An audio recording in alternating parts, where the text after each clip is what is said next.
मस्जिद आया सोफिया में 86 साल बाद पहली नमाज जुम्मा आज अदा की जाएगी। तारीखी इमारत की दोबारा मस्जिद में तब्दीली के बाद पहली नमाज जुम्मा में तुर्क सदर भी शरीक होंगे। रजब तैयब उर्दवान का इस्तांबुल में आया सोफिया मस्जिद का दौरा, नमाज जुम्मा के लिए इंतजामात का जायजा लिया, मस्जिद के बाहर जमा लोगों से भी मिले।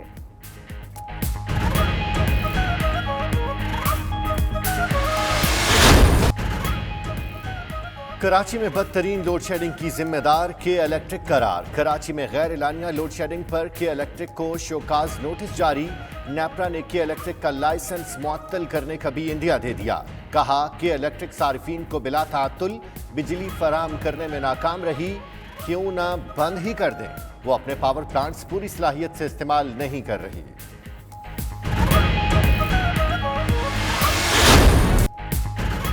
नेपरा ने 5 माह के लिए बिजली की कीमतों में ₹4.26 फी यूनिट इजाफे की मंजूरी दे दी। सार्फिन से 30 अरब रुपए इजाफी वसूल किए जाएंगे। 3 माह के लिए ₹3.10 फी यूनिट कमी की भी मंजूरी। कराची वालों पर बिजली की कीमत में इजाफे का बोझ टल गया। दस्तावेजात की स्क्रूटनी के बाद के इलेक्ट्रिक की दरख्वास्त पर दोबारा समाअत होगी।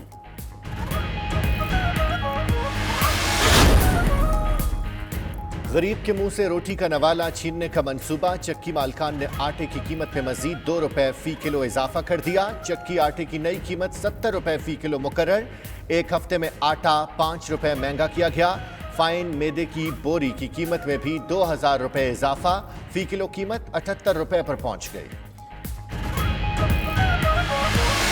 आज ये आइटम नंबर 4 जो है, ये ला के कौन किसको अपीस कर रहा है, ये हुकूमत उसकी क्यों सहूलतकार बनी हुई है, क्या इंटरेस्ट है मोदी का, कौन यार है। आज इस तरह की लेजिस्लेशन ना करें, ये कौमी हमीयत और गैरत के खिलाफ है।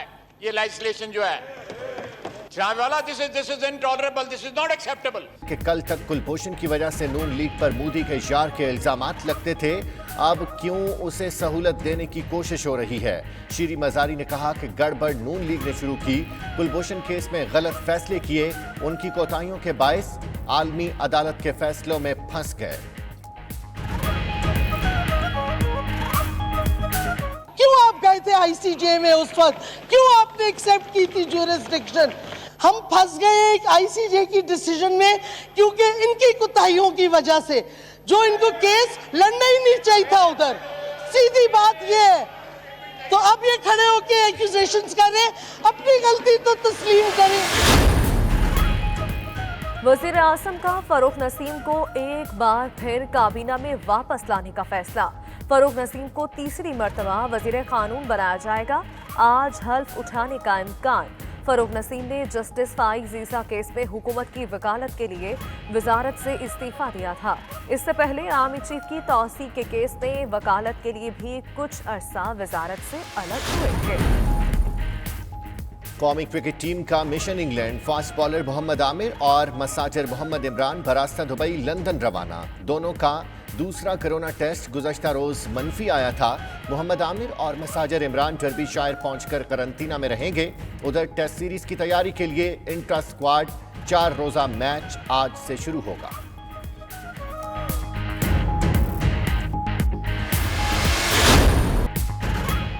पाकिस्तानी फिल्म इंडस्ट्री के नामवर और वर्सटाइल अदाकार शाहिद ने जिंदगी की 70 बहारें देख लीं। शाहिद ने उर्दू, पंजाबी और पश्तो फिल्मों में अदाकारी का लोहा मनवाया। उन्हें फनी खिदमात के एतराफ में कई एजाजात से भी नवाजा जा चुका।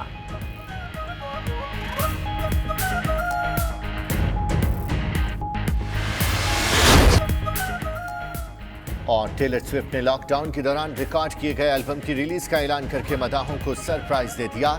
इंस्टाग्राम पोस्ट पर कहती हैं वो आज अपना 8वां सरप्राइज स्टूडियो एल्बम जारी कर रही हैं, जो उन्होंने लॉकडाउन के दौरान रिकॉर्ड किया।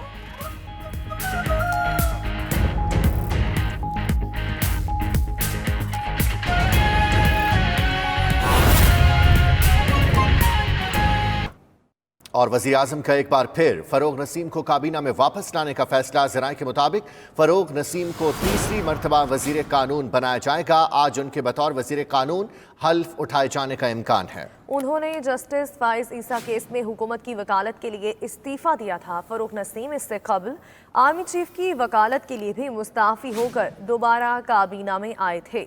एक बार फिर आपको आगाह करेंगे, फरोग नसीम आज बतौर वज़ीर कानून हल्फ उठाएंगे, इसका इम्कान सामने आ रहा है। नाज़रीन, ईद कुर्बान करीब आते ही कश्मीर में भी मवेशी मंडी सजा दी गई है, जिसमें हर तरह के छोटे बड़े जानवर लाए गए हैं।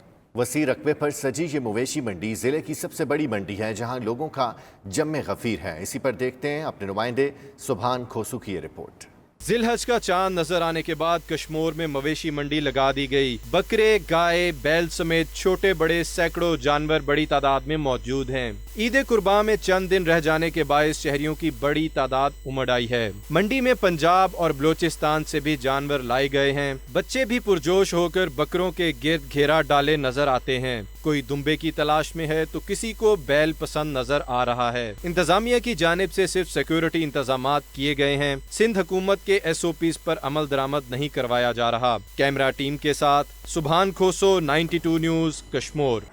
कोटली सतिया से मुलव्वस सतिया मेन डिफेंस रोड की हालत इज़्ज़ार। सड़क पर जगह जगह गड्ढे पड़ गए, हादसात मामूल का शिकार हो चुके हैं। सड़क की तामीर नौ न होने पर शहरियों को शदीद मुश्किलात का सामना है और उनकी जानिब से शदीद एहतजाज किया जा रहा है। वज़ीर-ए-आज़म और वज़ीर आला पंजाब से नोटिस लेने का मुतालबा कर दिया। कोटली सतिया से रजा अब्बास की रिपोर्ट देखिए।